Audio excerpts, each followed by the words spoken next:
Hello, can you hear me? Eva? You can hear, right?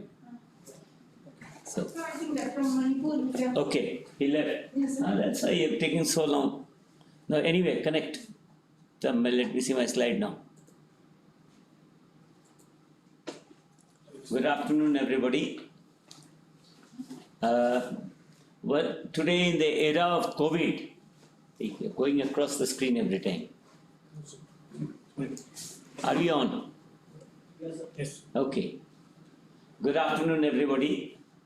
Today in the era of panic purchase of equipment for managing COVID patients, it is essential that we alert ourselves to ensure that the product we buy are not junk. COVID is there today, COVID will go tomorrow. It may come back later, and this equipment must be ready to work for those COVID patients as well as for the non-COVID patients in the period when COVID has gone. So therefore, we must take a close look at the equipment we purchase. And we cannot forget that in the rush, we miss on certain points which are critical for the upkeep, maintenance and life of the equipment. What are the things that prevent a machine from continuing to work? The issues like the equipment having very short gaps between periods they go out of order. That is, mean time between failures. Lack of spares. Lack of contract conditions which specify the cost of the spares that have to be bought.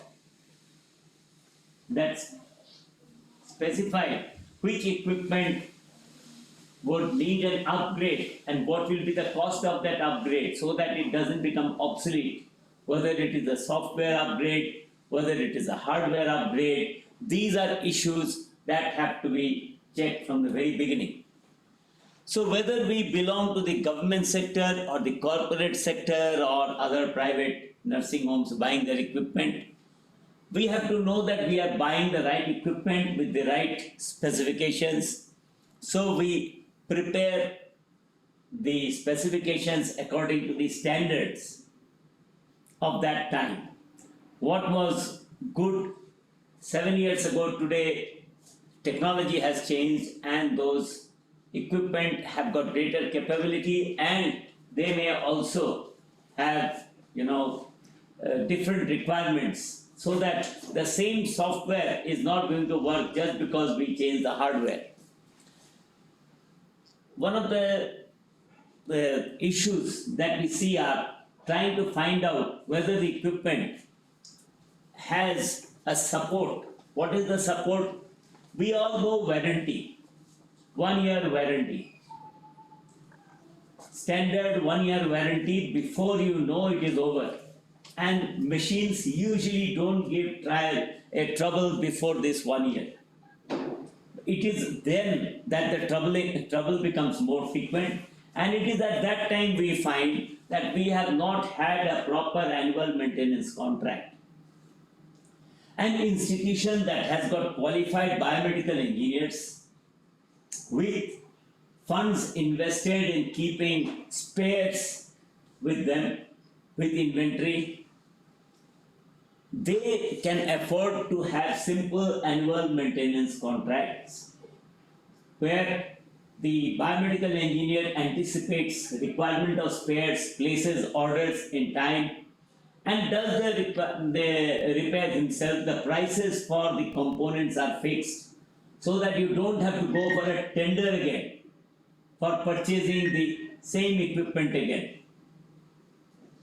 So at the very beginning when the equipment is purchased, the cost of spares for the next 10 years, that is the life of a sophisticated medical equipment, must be fixed.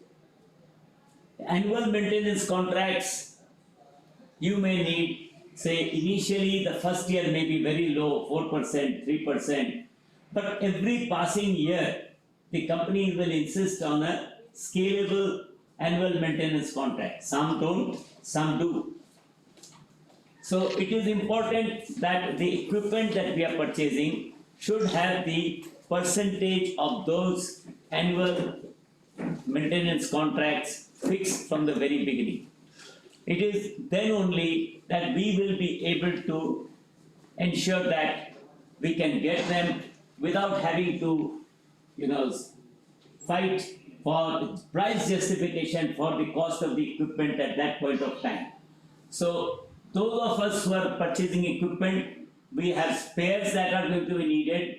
Prices must be fixed. Otherwise, when you need it, the machine is down and everybody is asking what is the latest tender, is this the right price, are they cheating us? You have people nitpicking, the same people who did not object at the time of procurement, that this was not a proper term and condition.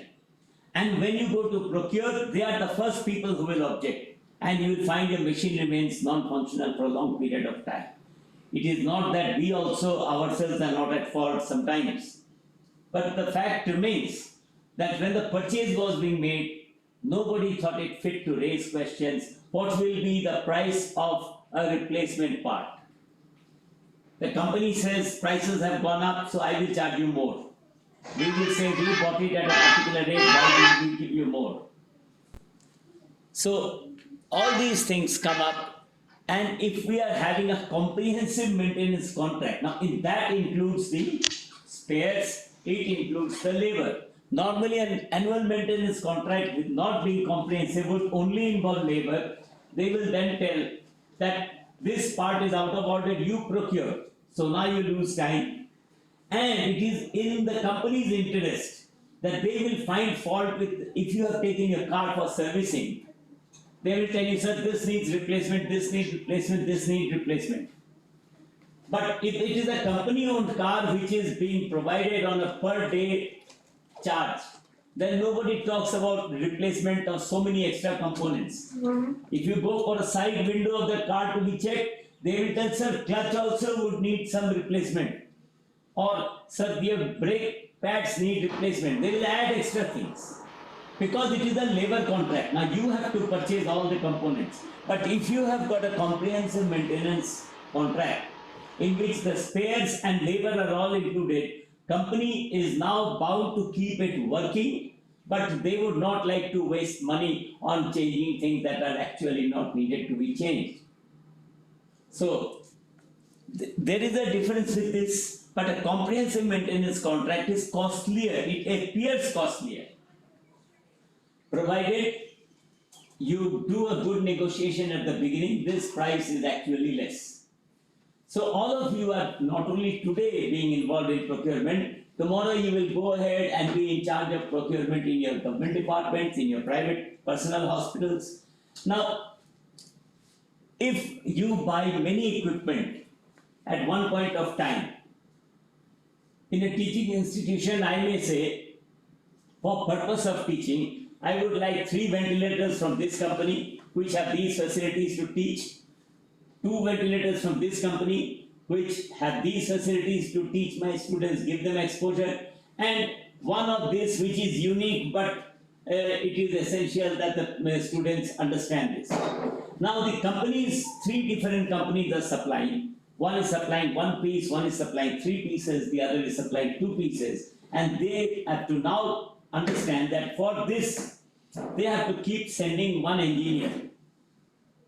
And each time he comes and goes back, there is a cost involved. But if I have bought 20 ventilators from the same company, by the time one complaint comes, it is likely that a second complaint will be there. And by the time the engineer comes in one shot, he has serviced 2 or 3 equipment and gone. He comes for preventive maintenance and 20 ventilators in one shot, he does and goes. But if he has supplied 2 to 10 organizations, then he has got flight tickets and the salary of the person who goes each time for preventive maintenance to those places. So his cost of maintenance will be higher, but when he gives it to a hospital that has taken a large number of the same equipment, we can negotiate the lower rates of comprehensive maintenance. So These are things that have to be kept in mind. It is wonderful to look for good things, but unless there is a specific reason why we are having small numbers of different types of ventilators, the people working will be familiar with the same type, so we have to look at also those things, that our nurses and doctors are being trained to run these equipment, so they must be familiar. For your COVID ICU, we are trying to transfer all similar type of ventilators downstairs, so that you don't have to, trouble your head that, okay, I am doing this with Carefishan, I will do this with Hamilton, I will do this with Bella Vista, I will do this with Mintre. So you are confused, and each time you are having to think, you cannot act reflexively. So therefore, importance of having similar types of equipment. So this is an effort made where economies of scale reduce the cost, decrease chances of error because everybody is on board, and it is cheaper for and easier for the maintenance team to come. And if you have some stock of consumables and spares, it may they not need the waiting the machine down while the spare is being brought. But because you have 20, there is a term called fast moving consumer good. You are familiar with that term? FMCG is a very common term. You ask any management guy, if Maggie's noodles tuck off the shelf. So all those popular things, they will go very fast off the shelf. They are fast moving. So always some spares will be kept in anticipation that these will be needed. And there are some that are needed less. So what are fast moving? Sensors. 6 months, 4 months. Some moving parts, some bearings which are expected to go out, so they will keep stock them more. And only 1 or 2 sealed modules which are not expected to go out of order. Maybe for 40 they will keep 1 sealed monitoring module in the monitor. So that is the way the speed of repair is maintained while the cost is kept low. If you have to buy everything and keep a huge amount of stock, imagine that is number one is investment in spares. Then the money, that is the waiting till it is used, it is actually useless. So the interest lost on that. Okay, and today you buy a huge amount, and tomorrow there is an upgrade. So this particular spare may not work in the next one. So that becomes useless. So you have to see that annual maintenance contract, CMC problems, comprehensive maintenance contract, and then different equipment bought on subsequent tenders. In the government sector, each time we buy 4 or 5, we float a tender. Now remember, these rules are not made by idiots. These rules are made by intelligent people who have burnt their fingers, seen how much crookedness, human nature is like that. If there are no checks and balances, anything can go wrong. Let us accept our own faults. We are smart because we know that somebody is overseeing us. But when that becomes a deliberate instrument of impediment in order to extract some, inappropriate considerations, then that becomes a problem. So anything is good, anything can be made bad. So we have to understand human nature, its fallibilities, and take that into account. So when we have bought 5 equipment, we can keep a rate contract for the next 5 years. We can keep a rate contract for the next 5 years. If we need more equipment, we don't have to go through the process of tendering again. And if, a car, usually, except for cosmetic changes, 5 years is a reasonable time where major changes will not occur. So, if we know that within at least, forget 5 years, within the 3 years, if we need to buy more equipment on this rate, we can buy. Now, a very sophisticated electronic equipment, we cannot have a long period of rate contract. Why? Because you buy a mobile today at 80,000 rupees, 3 months down the line, it is 40,000 rupees. So, if I buy a ventilator or a monitor and say, we'll keep the rate contract fixed for 10 years, it is not proper. But if your rate contract includes that future upgrades will be included in this price, then you can keep a rate contract. But if because equipment new models come out, the price of this will fall and you are fixed to the rate contract, so you have to tender again. So the more the sophistication, faster the upgradation, so lesser the period of rate contract you should have. A standard donkey's work doing ventilator can have a 4-year or 3-year rate contract. But a very sophisticated high-end ventilator where things are changing, dil mange more. Today not only ventilation, it should adapt to my ventilation, it should also adapt to the carbon dioxide retention and change its ventilatory pattern. It should adapt to the fall in oxygenation and change the respiratory pattern and adapt to the metabolic rate and change the respiratory. Those equipment will change very quickly. They are more expensive. So they will have a niche area, but donkey's work for an ICU is going to be done by some ventilators with standard parameters. And like today, you are going to work downstairs, you are not very familiar with the nuances. People come and tell, sir, this car can go from 0 to 140 miles per hour in 10 seconds. Now, where are you going to drive that car? Where are you going to drive that car? Is it needed? Sir, this car is going to keep running for 100 days without stopping. Are you going to drive such a car? Do you need to keep it running 100 days? So if the sales are done to us on the basis of more and more sophistication and mobile mein, how many facilities do you use? How many facilities do you use? Your mobile? You use only 4 or 5 fixed things. But when you bought the mobile, you looked at everything and bought the highest end. So, are you wise? You are smart, you are modern. Are you wise? You are modern, but are you wise? And you will have to change that mobile within the next 2 years. So we have the same story with our sophisticated ventilators, monitors, everything. Okay, now you have got upgradation issues of software.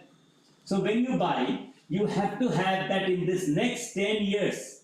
Any software upgradation the company who is supplying must be capable, this equipment must be adapting to that software upgradation. Number one, it may be with cost, without cost. If cost is coming in, again the question of negotiation comes in.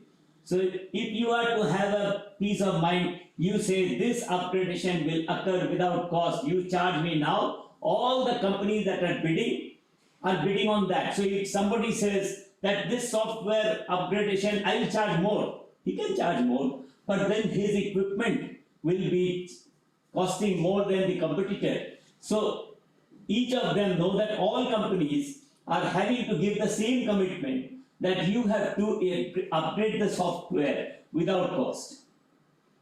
Then you get it at the reasonable price. Your machine has less chance of becoming obsolete, both for the software and for the hardware. Now you see, we learn from our mistakes. I say, oh, I had T8 monitors when I bought them 10 years ago. New monitor has come. So let us buy T9 for the new machines that are coming. So we buy T9, beautiful, sir, bigger screen, flatter screen, so beautiful, everything, it can do this, it can do that. Now, both are coming from the same company, both look similar, one is doing better. But what does the company do? It simply makes a small body configuration change so that this older module, it is called modular. That means, sir, when you buy the machine, you can slot it into this machine, that machine, it will adapt to this, it will adapt to that. I have bought 30 monitors in the ICU, I have bought only 2 with EEG capability. I can put it in this slot, in that monitor when it needs, I can put it in that, I can take it out and put it in this. But when the T9 comes, sir, this module cannot fit into T9.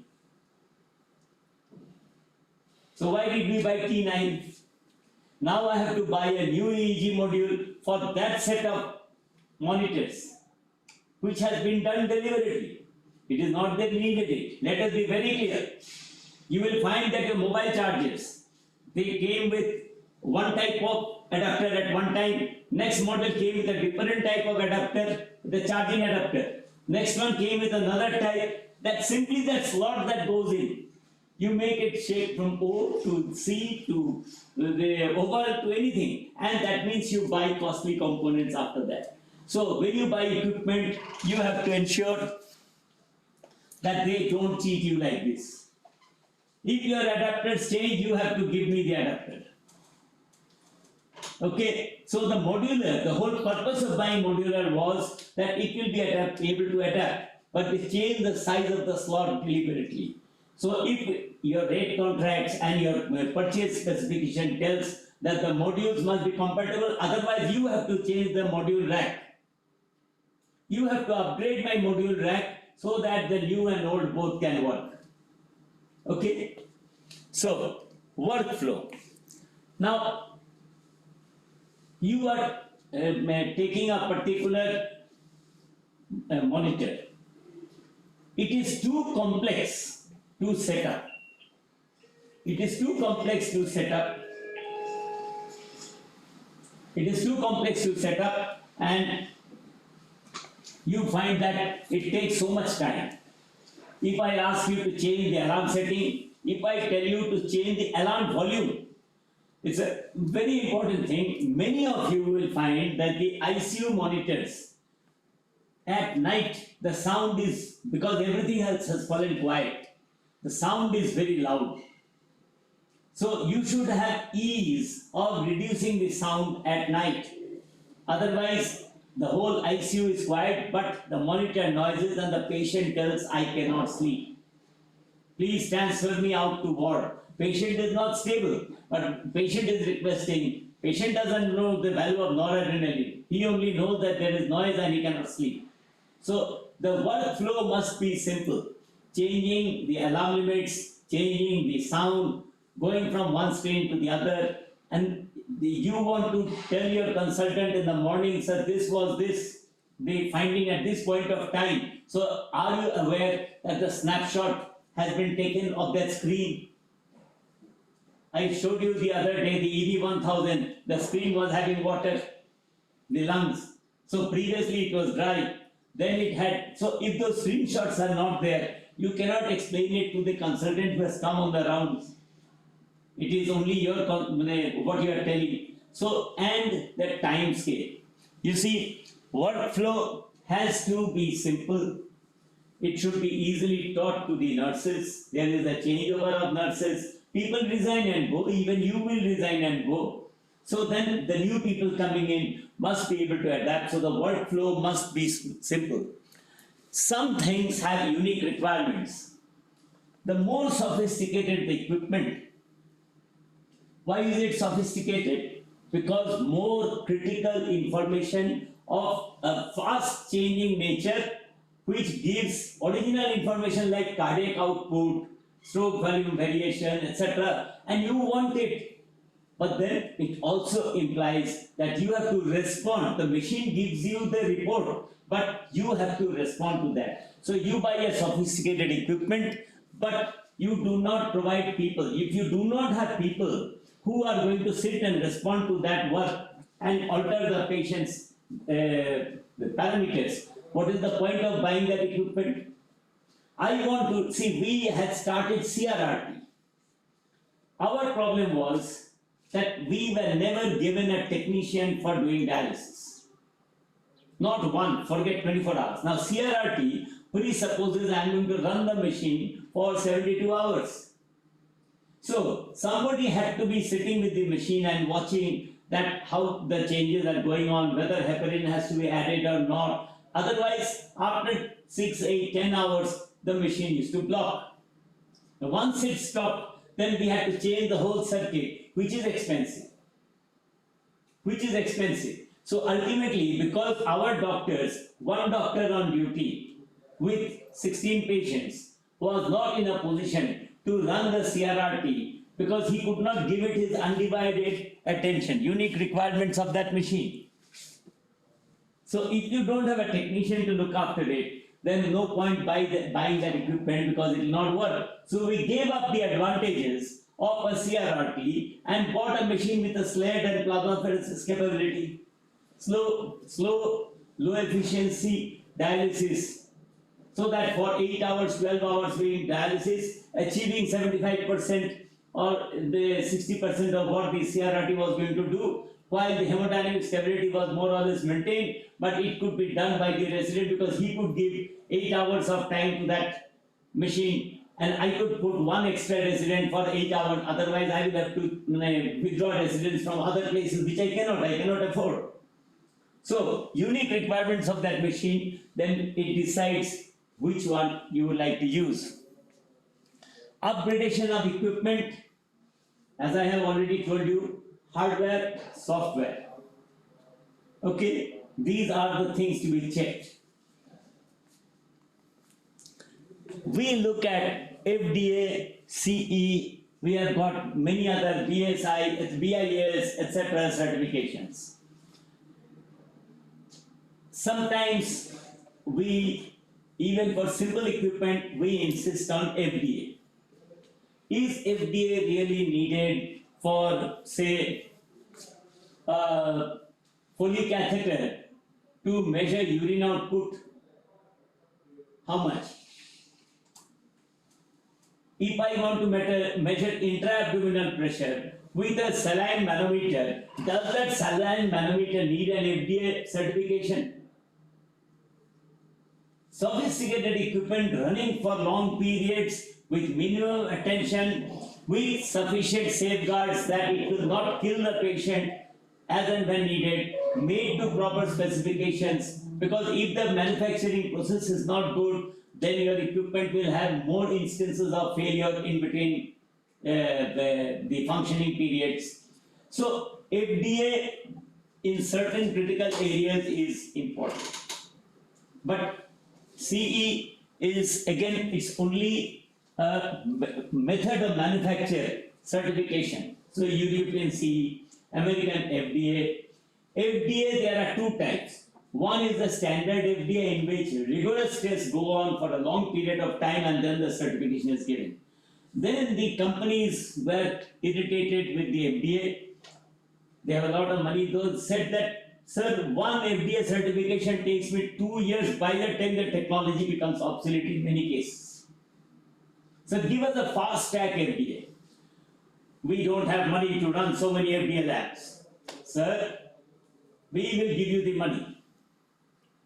You set up the labs, you certify your labs, we will give the money. This will be fast track FDA. So FDA certification initially is given, you start selling, then as in its own sweet time, the regular FDA approval will come. So the equipment comes on the market when it is relevant. Like today, if you want hydroxychloroquine to be used for COVID, now you will need a fast track. Otherwise, where is the certification? Normally a drug will take 2-3 years for certification. So therefore, this is a fast track which will come and maybe later FDA may say yes, no to what they did earlier. Okay, so certifications are important. But in many equipment, after electric kettle ke liye, you don't need FDA. A simple syringe pump, do you need an FDA? There are other certifications in India that are perfectly fine, even CE certification is fine. So, if the FDA becomes more important, more sophisticated the equipment and more expensive the equipment. Okay, but the downside is that we tend to use FDA to exclude all other products to favor a particular company. As I said, the fault lies not with the system. Fault lies with us who are misusing the system to try to cheat. Okay, and favor people whom we want to favor. This should be very clear. So, what are the sophisticated areas where I would not use it even for myself? So, that is the test. So, The other thing are certain standards. We buy an X-ray machine. So today we are going to install an e-hospital system. So it should send that X-ray image to our radiology suite, and that should process it and then make it available on our laptops, on our ICU monitors, on our ward monitors, so that the X-ray images are coming with an interpretation, CT, MRI with an interpretation, and we can see them, but it will just, you take a picture, it will not necessarily be captured and processed to be shown to you as a picture unless they have got DICOM capability. For lab equipment, they have to have ASTM standards. These are all standards, and every year the standards improve. DICOM 7, HL7, ASTM, and they will. This equipment that we purchase has to interface with the hospital information management system. Now, again, it is here that we are cheated.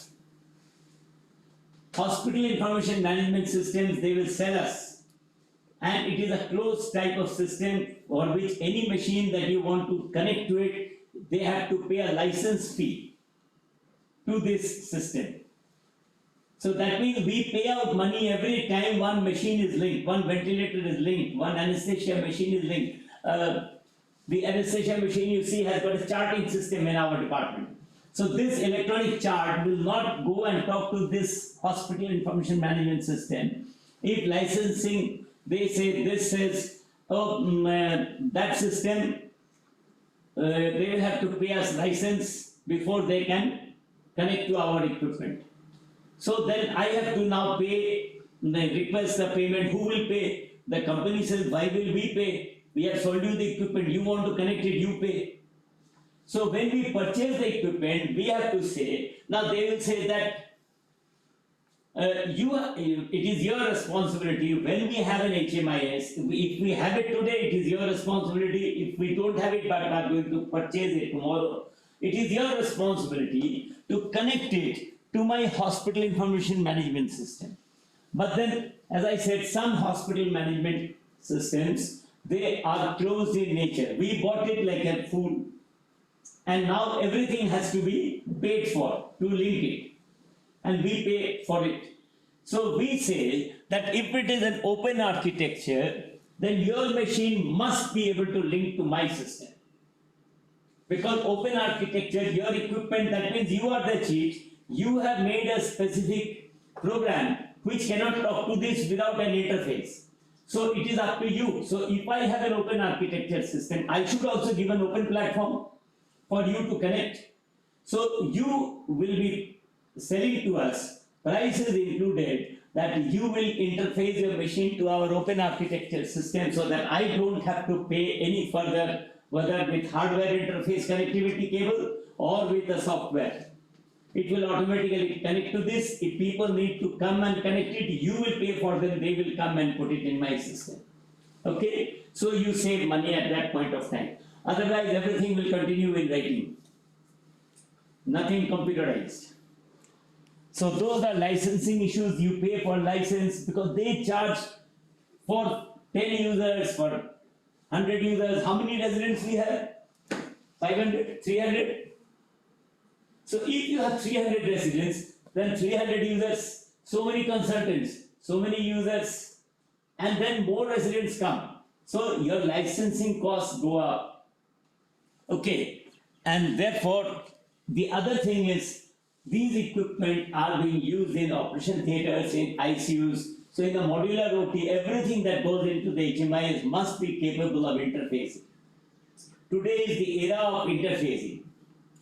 When I was a new lecturer, the only thing about the interfacing was RS-232 cable height. RS-232 cable, what it did, we didn't know, we thought it was magic. If one HMIS came, the machine ventilator has got an RS-232, plug it and it will come. But it doesn't come like that. Okay, so there is a sophistication, this interfacing. So when you purchase equipment, it must conform to these, and you must have made provisions for that. The other thing, training on the equipment bought. We buy ventilators, we buy monitors, as I told you, what is the workflow in that machine, how we set alarms, how we change parameters, how easy is it to do. Then every nurse in that ICU has to be taught. Every resident has to be taught. You may not reach every, but at least the 70-80% of the people, because of night duties, somebody is an off, engineer is not going to come and stay here for 15 days. After all, his salary is very high. So, if within a reasonable period of time, our responsibility to get the people to come for training, and say 70-80% of people have achieved training signed, then we expect that the others will be able to cover the ones without training and get it done. Because anyway, even with 100% training, tomorrow somebody leave, new people will come. So we have to have people training others. We have to have champions among our teams who will be the leaders. But then training on equipment, we should not sign the installation order without ensuring that training is done. Very often, we sign these without the training, and that is where the commission comes. If I ask for commission, I'm sorry, very dangerous area I'm talking, trading. Where is that? The guy saves the money on that engineer coming and sitting for 5 days, plus he's coming and going. So if nobody comes, but I have got a training component, that cost has been included, and then I have signed without the guy coming. The guy who brought the machine and set it up, he gives you a small half an hour demo and goes away. So we have saved money on that. It is like the roads. When under construction, you go Guwahati-Shillong highway, they are supposed to maintain the road, existing road, so that your cars continue to fly smoothly, but they were full of big holes. Your cars were getting damaged, trucks were overturning. Why? Because somebody is not making that road, nobody is taking action on that. Why they are not taking action? Because it suits them not to take action. Otherwise, why were they not taking action? Answer. So, I told you, sir, my engineer comes immediately and repairs your car.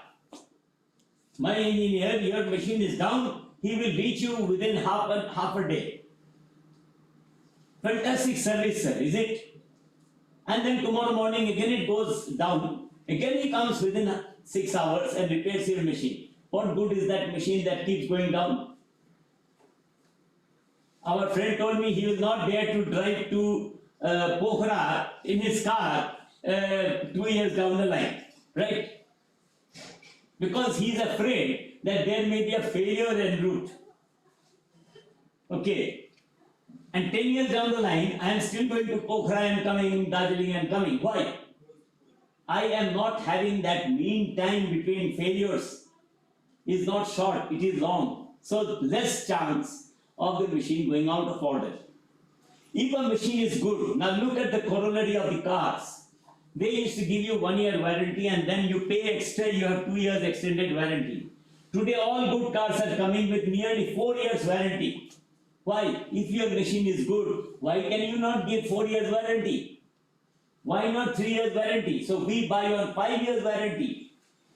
It also gives you an understanding, if the machine is not good, his cost of maintenance is going to be high.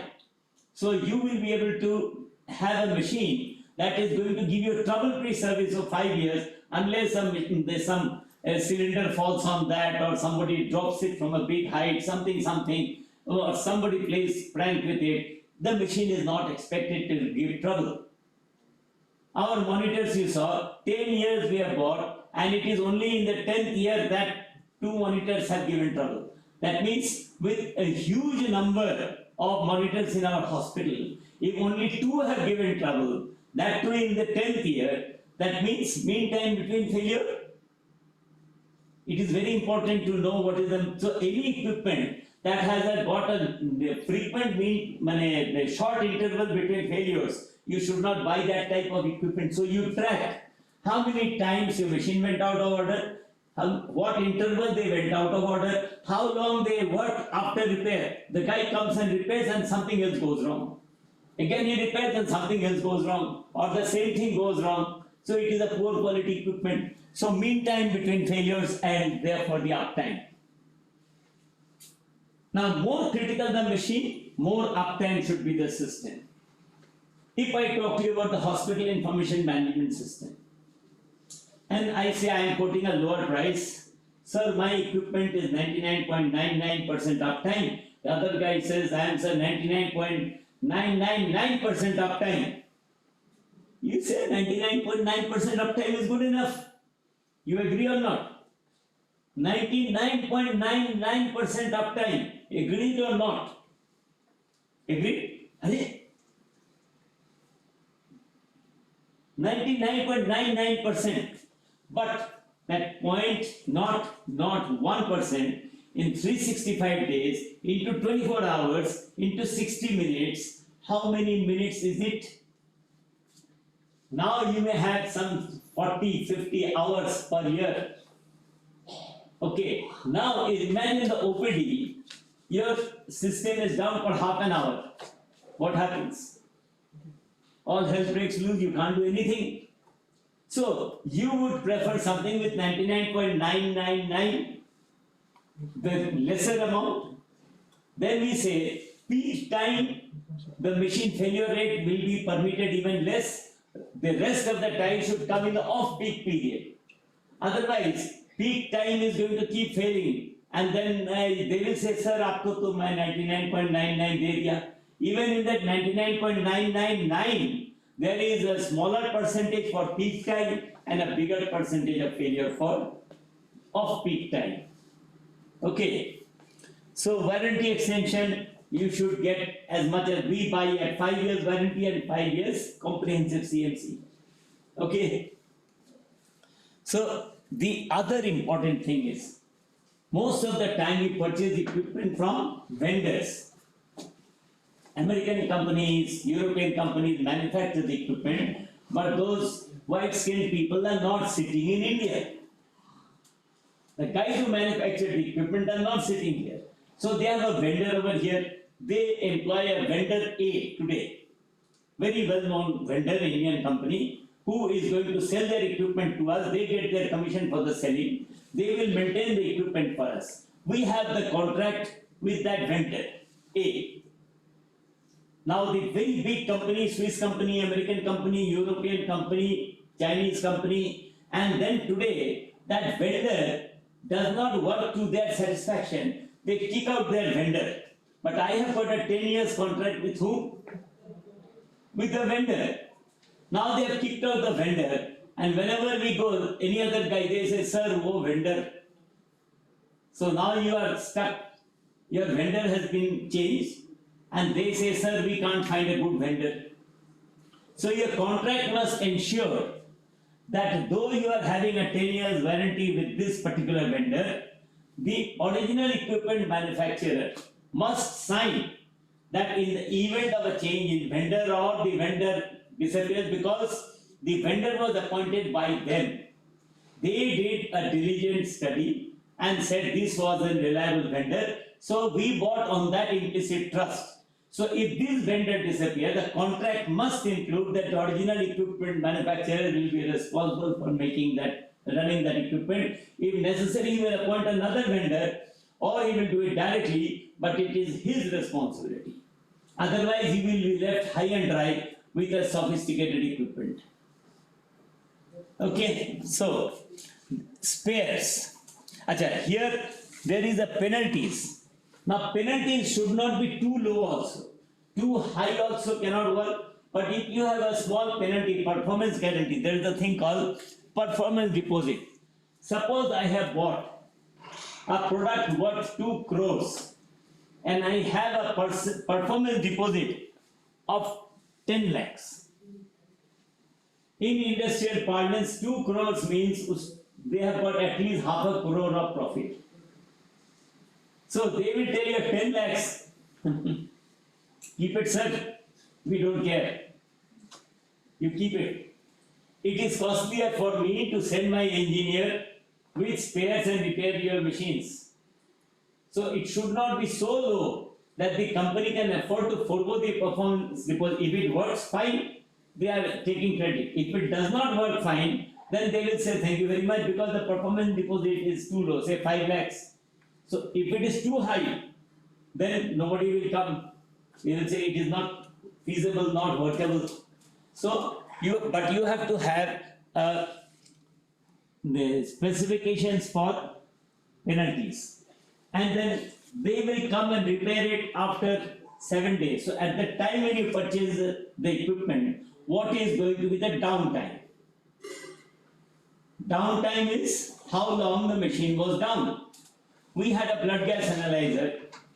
So we said, normally we say that how long will you take to repair it? When they are selling the equipment, sir, within 24 hours we will do everything.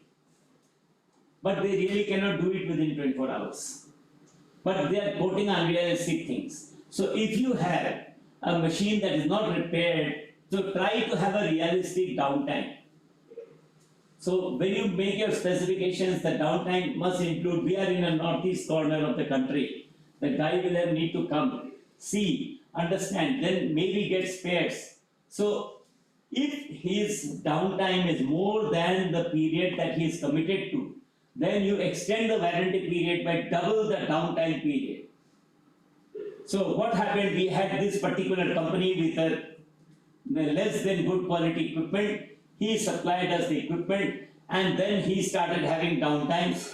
So after 5 years, he comes and says, sir, we would like your CMC to be paid. We showed him the calculation. According to the double the downtime period, he still had 5 years warranty left. He still had 5 years warranty left, the original 5 years warranty. So what did he do? He gave us a new equipment. At least that should run better. Because we had everything in writing. We had everything in writing. You understand? So he gave us the full machine, free of cost, because he knew that now next 5 years also he has to maintain it without downtime. Okay. And then spares. So original equipment manufacturer must guarantee that spares will be available for at least 10 years. If you buy a car, Chevrolet has moved out of India. But since the last car was sold by Chevrolet in India, for 10 years they have to ensure that spares will be available for you. Otherwise, the company goes up and you are left high and dry. Okay? So, then, this is another thing. Check with other users what is their experience with the equipment. If you ask me for a character certificate, I will write, yeah, Dr. Yasmin is fantastic, this and that, the most sincere person I've ever met. But I know that she doesn't do anything. Sorry, don't, it's not like that. But then the employer will call me up and say, how is Dr. Yasmin? That certificate is just the starting one. Yasmin, yes, she has reached you. So you understand that ask other users. Ask them directly. Don't ask them in front of the company.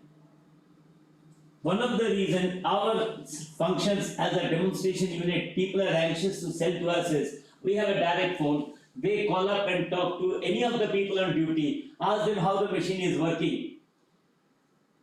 So it is not that I am having a particular vested interest, I have taken a kickback and I tell this machine is wonderful, buy it. Okay, so the actual user, they will tell who said this machine is the pits. Or they will say it is fantastic. So if the general user, if you ask other users, that is a very good source of information. Now comes the total cost of ownership. We have said 5 years warranty, 5 years comprehensive CMC. That means those every year, whether they have asked for incremental cost or fixed percentage cost per year for annual maintenance contract. Then the cost of spares will go up, whether they have fixed their costs.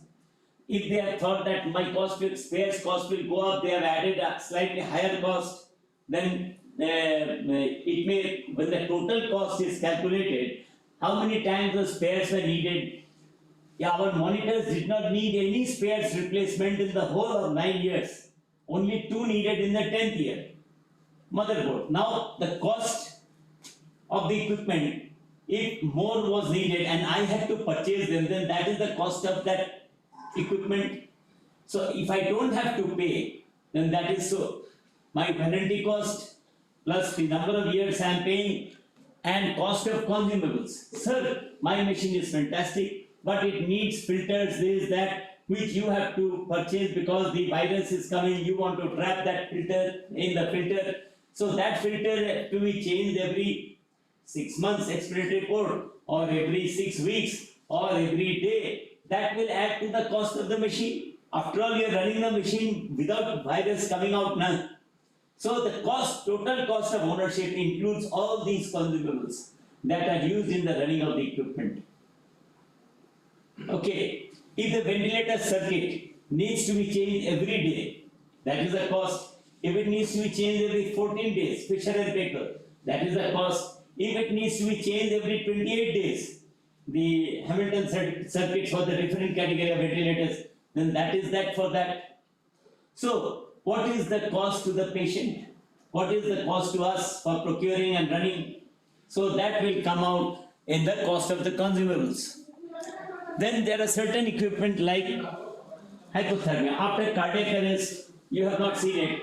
They have a jet of tetrafluorocarbons which they jet and it cools the base of the brain so that the brain damage is minimal after cardiac arrest. Okay, but that bottle is very expensive. So total cost of ownership, if the patient is benefited greatly and recovery is good, then this cost is okay. But if it is borderline, it is not good. So helmet type does not have this type of replacement so much. It is cooling in the helmet, so the cost is less.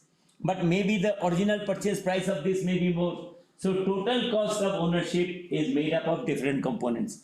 And then the time to supply of consumables. Today you place the order, say every 3 months we want to buy the components. We don't want to buy everything in one shot for 1 year. So how quickly can they replace? Then the optional accessory prices are quoted or not. This is a very important component. A ventilator may have many components, like it may have transpulmonary pressure measurement. I don't have the money to purchase today, but it has the capability and I have chosen this machine that in the future when I have money I will buy. It has a high flow nasal cannula. I want it with its facility. I don't have the money right now, but I will buy it later.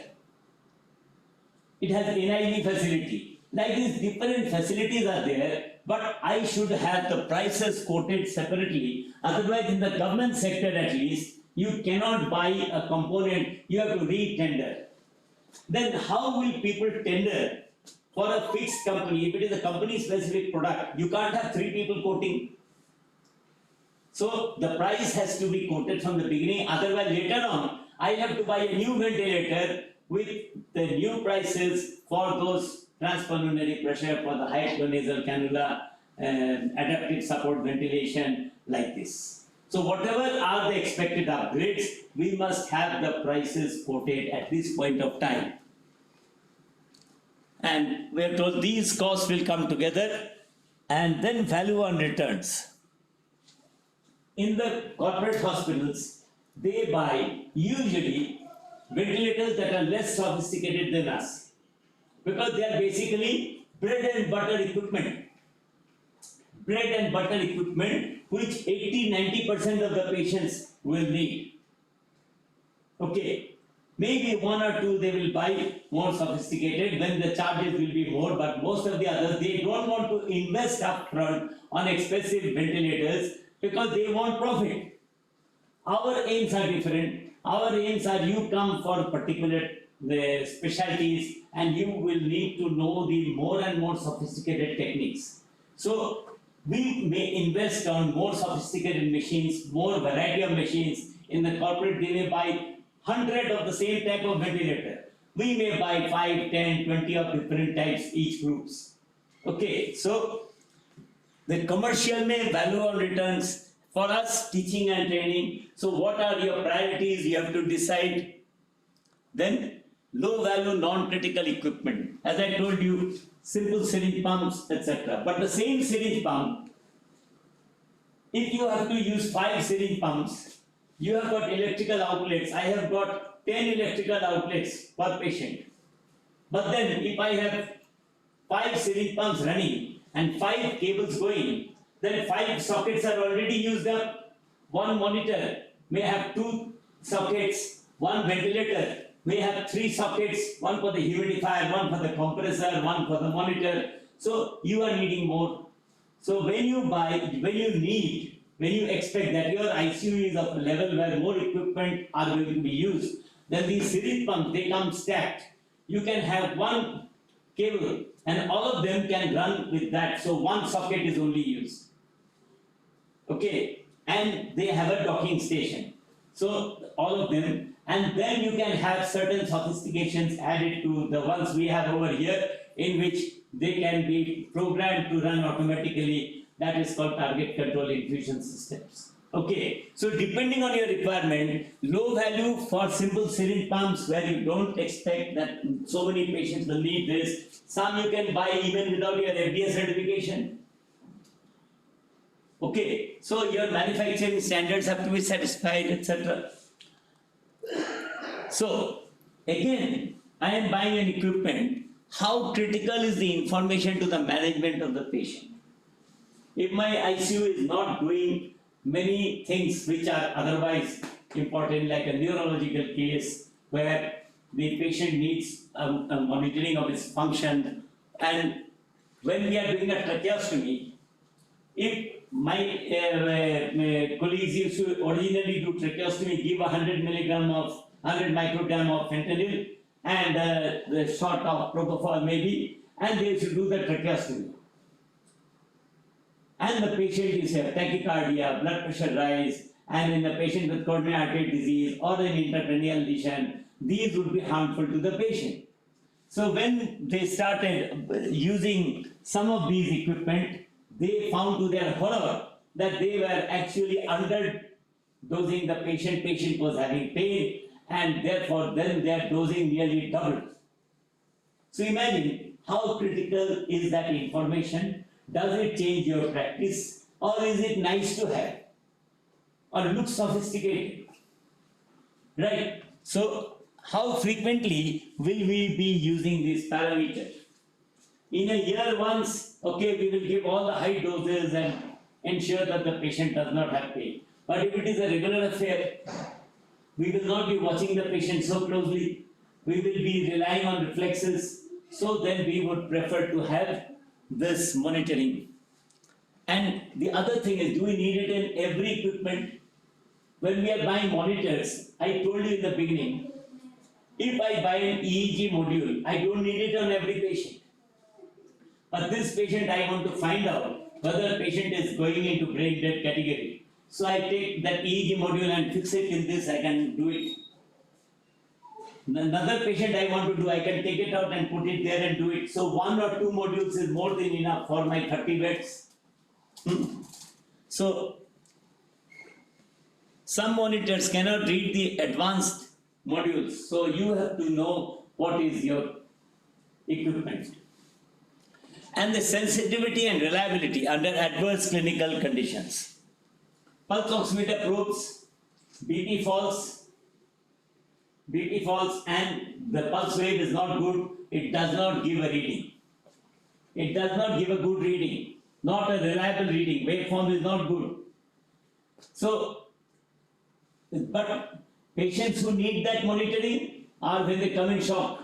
Your ICU gets more patients in shock. So it would be better to use a technology that gives a truer reading and a better reading in adverse clinical conditions. So we may be going for Massimo probes instead of the standard one.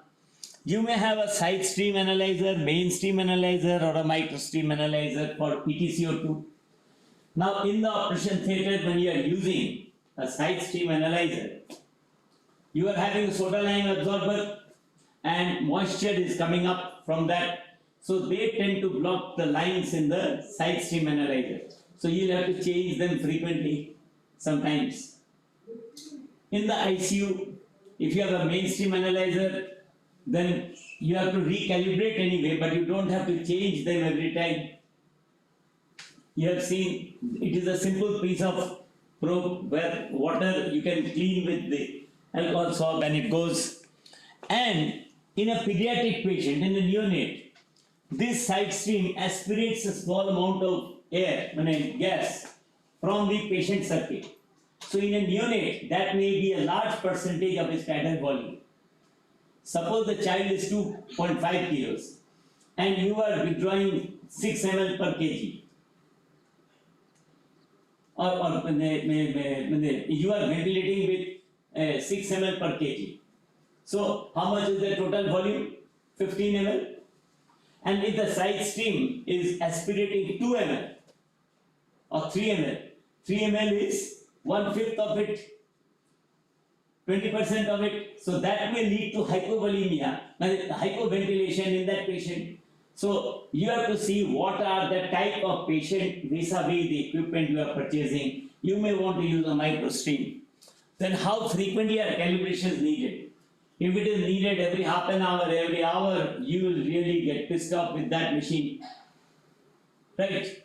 So again in fluid retention, we use body composition monitor, but these give a reading only when the fluid levels are, fluid accumulation in the body tissue is within a limit. Beyond that, it will give all erroneous readings. Don't blame the monitor. So you have to repeatedly watch and see whether you are going beyond the range of measurement of that equipment. Then there are equipment with multiple functions uses. You can use a dialysis machine, you can use it for plasmapheresis, you can use it for SLED, CVDH, CV, the other components, and then you can have CRRT.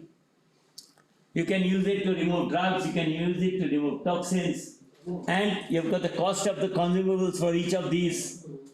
Then MRI compatible pulse oximeters. You can have pulse oximeters which are individually coming with MRI compatible certification. But it is more expensive and I want to use it in every other place. So I have bought very expensive pulse oximeters for use everywhere. Whereas I need only 3 pulse oximeters maximum to be used on one patient during MRI. So what do? I choose equipment which product like Fresenius and some other companies. What happens if that syringe pump, they have got a shielding.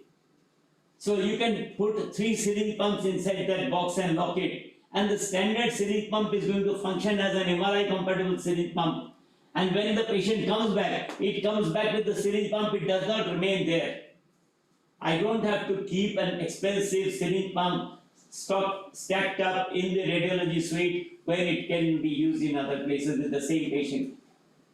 So using what type of MRI compatible syringe pump? Is the syringe pump itself to be MRI compatible, or does it have a shielding that makes it MRI compatible? That is what we look at. Reusable versus disposable. When LMA came up, like LMAs,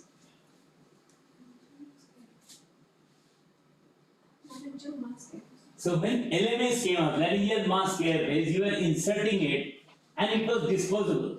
But nothing was wrong with that. So what we did in our poor countries, we brought them, some of our doctors coming back, cleaned them, brought them with them and started using them here. Company said, no, sir, you can't use it. But then we kept on using it, so they thought that these people will never listen. So they said, okay, you can use it for 10 times. So they started coming up with these things. Now they said it is reusable and we can use it. They were not able to sell to us. So then they started selling to us. So like point also, you use once and throw it. It's an expensive piece of technology. Laryngoscope blades. You know we have our video laryngoscope blades. We are reusing them because it's so expensive, unnecessarily. Audiometric probes we use for our work.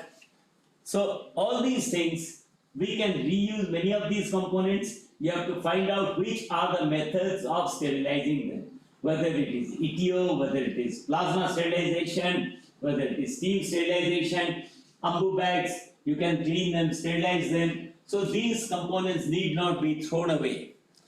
Then we buy ABG machines.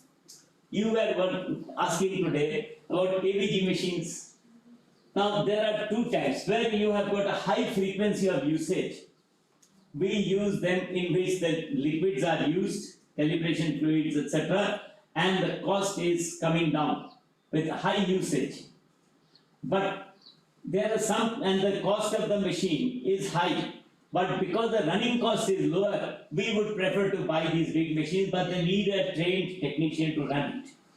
We can use very infrequent 1 or 2 ABGs are done in a day or alternate days.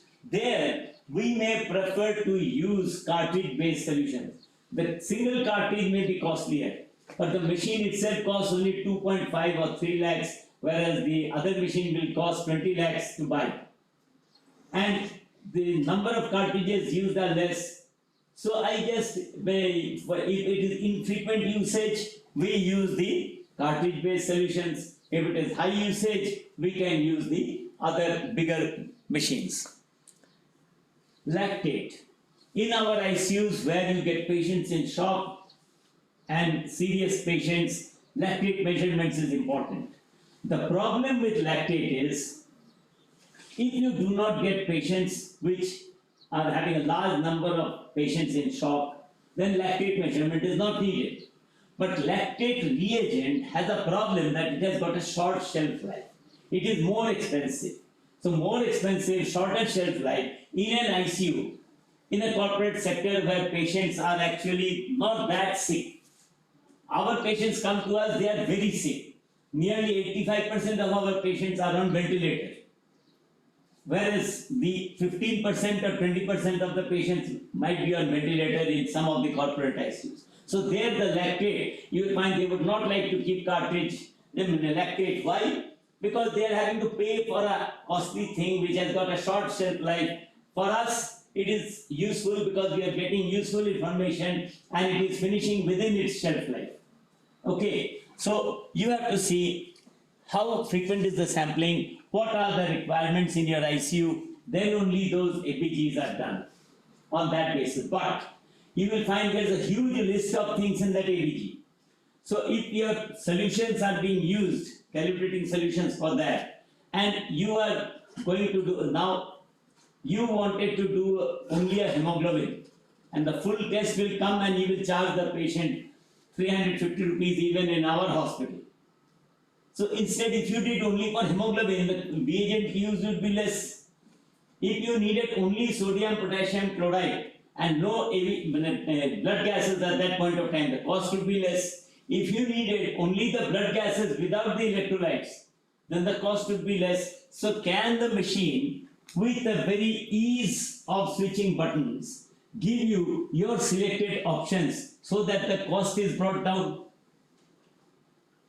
Maintenance cost becomes high, profitability becomes low, and it is useless information I am not going to act on. So each time, if I get all the information, lactate, sodium, glucose, the hemoglobin, is it needed hemoglobin? If it is not bleeding, I don't need hemoglobin every time, right? So can they be separately tested or not?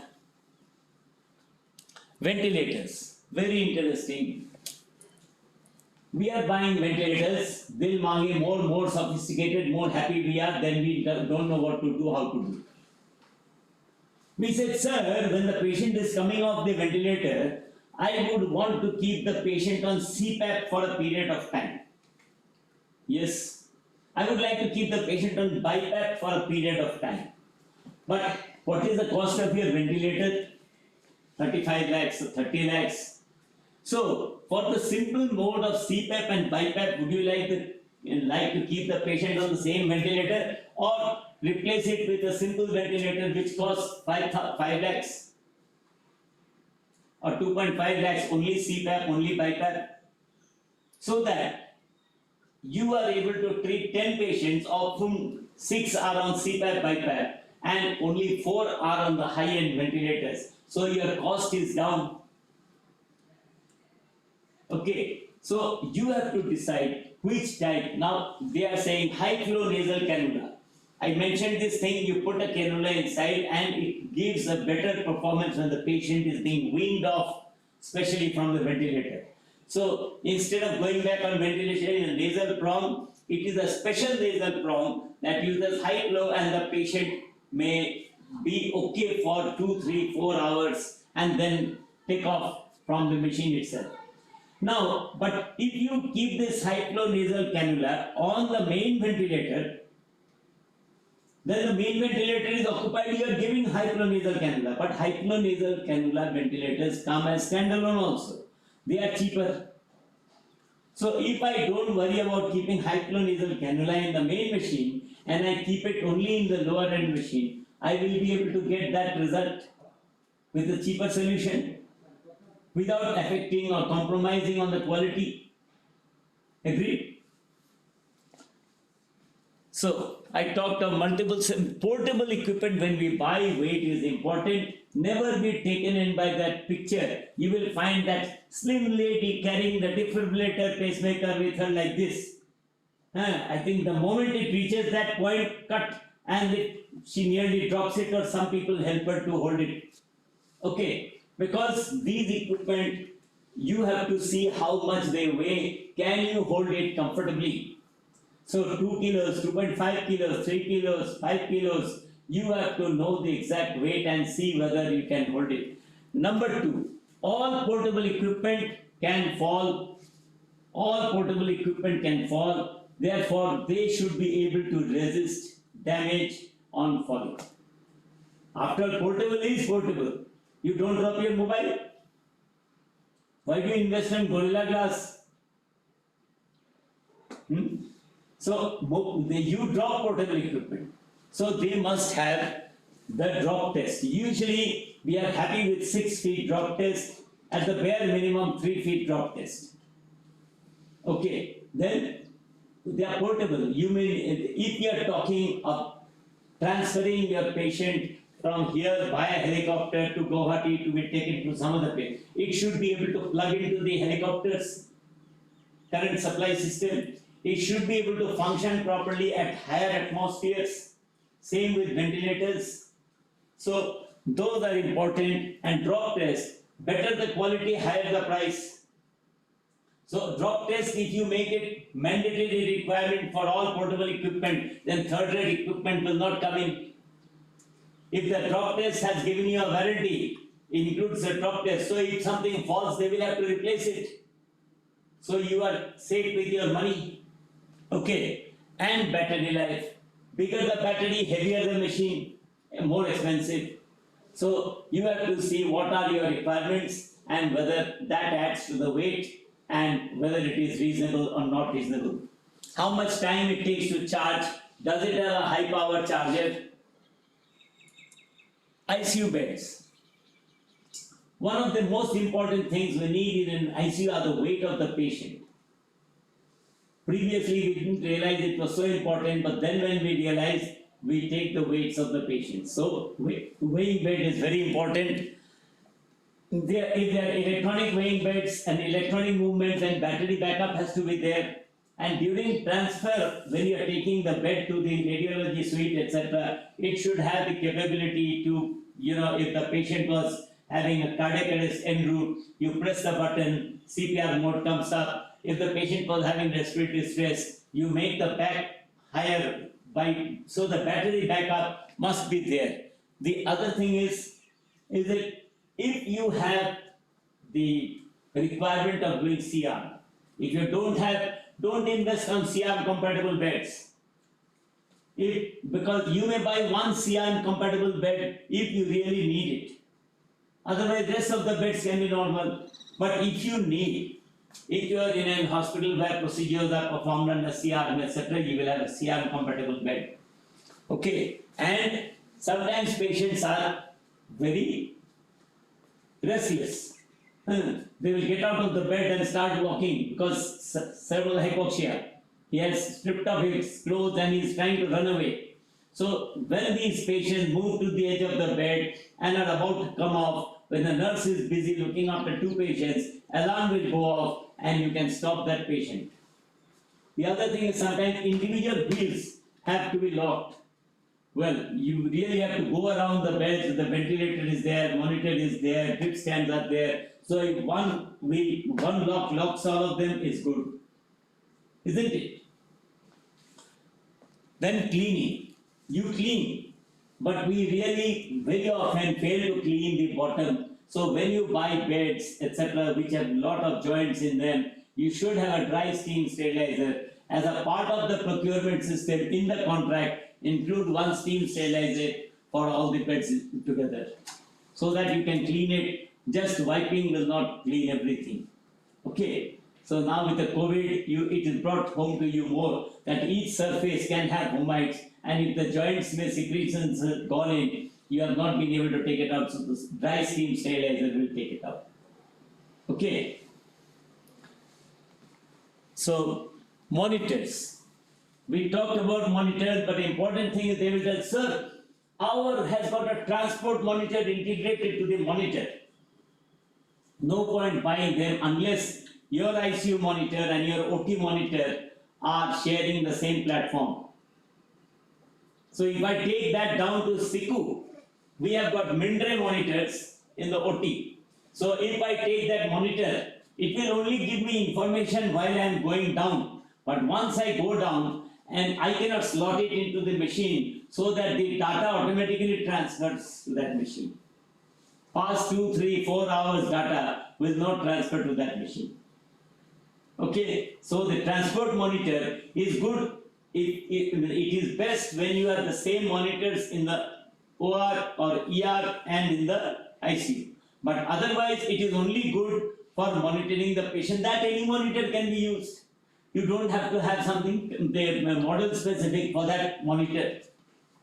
Okay, and do we have compatible systems? So these are the monitors in the ICUs and the OTs, are they compatible? And then the case of the costly consumables. Information gained by that costly consumable will only justify the priority. Like we do what EB 1000, we have cardiac output, stroke volume, transthoracic volume, water, all these things. If that information is important in the management of the patient, that consumable is justified. Otherwise, why? And does the benefit to the patient justify the priority? Because if many of our patients buy their drugs, etc., everything directly, and we bill them directly.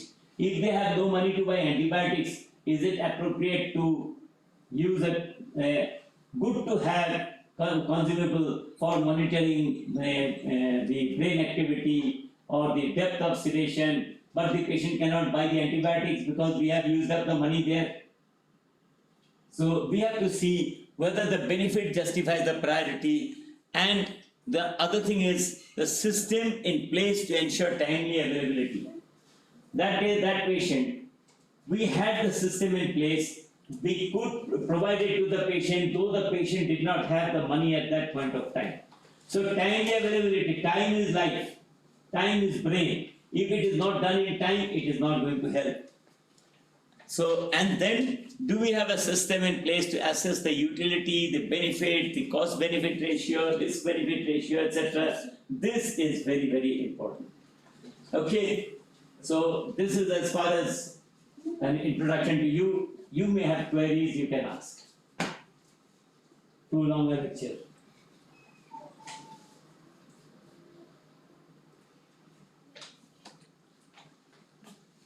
So, do we have anybody asking questions from other places?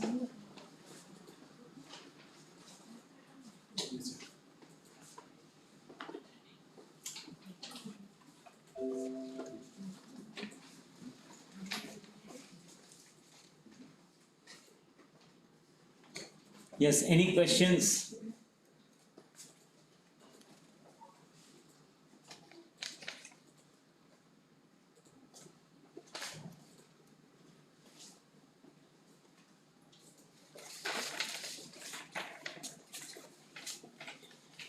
No questions?